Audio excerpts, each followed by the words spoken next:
Tuhan, selamat pagi Bapak Ibu Saudara-saudara yang dikasih dalam Tuhan. Kita akan merenungkan satu ayat di mana akan membawa berkat bagi saudara-saudara. Saya ambil di dalam kitab Yohanes pasal 20 ayat yang ke-27. Di situ dikatakan, kemudian Yesus berkata kepada Thomas, "Taruhlah jarimu di sini dan lihat tanganku.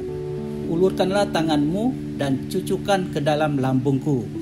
Dan jangan engkau tidak percaya lagi, melainkan percayalah." Ketika kita melangkah maju dalam kehidupan iman kita, kita semua pasti pernah mengalami suatu saat timbul keraguan dalam hidup kita, hati kita. Kita mungkin bertanya-tanya, apakah Tuhan benar-benar mengasihiku? Apakah Tuhan melihat yang aku alami?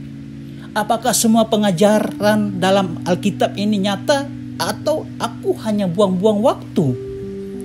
Pertanyaan-pertanyaan ini dan yang lain akan muncul.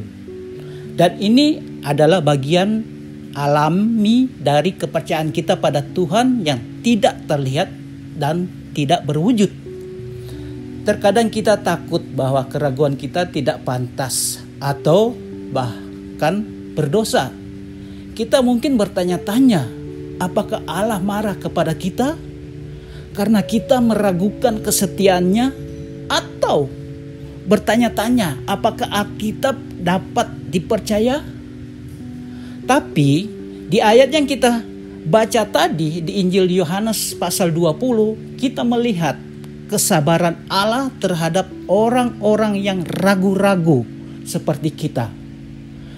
Thomas mengalami kesulitan mempercayai bahwa Yesus benar-benar sudah bangkit dari kematian. Tetapi Yesus tidak memarahi Thomas atau memecatnya.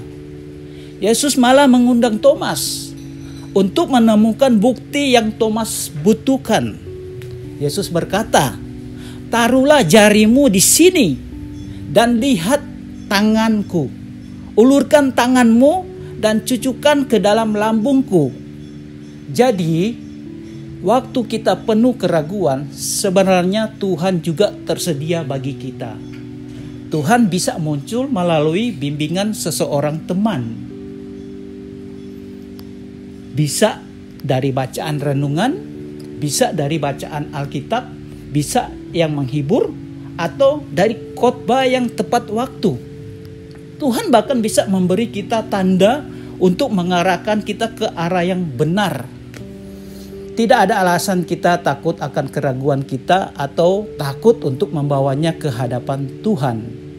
Kalau kita jujur dan terbuka, Tuhan setia untuk memberikan apa yang kita butuhkan untuk terus mengikutinya. Amin. Tuhan Yesus memberkati.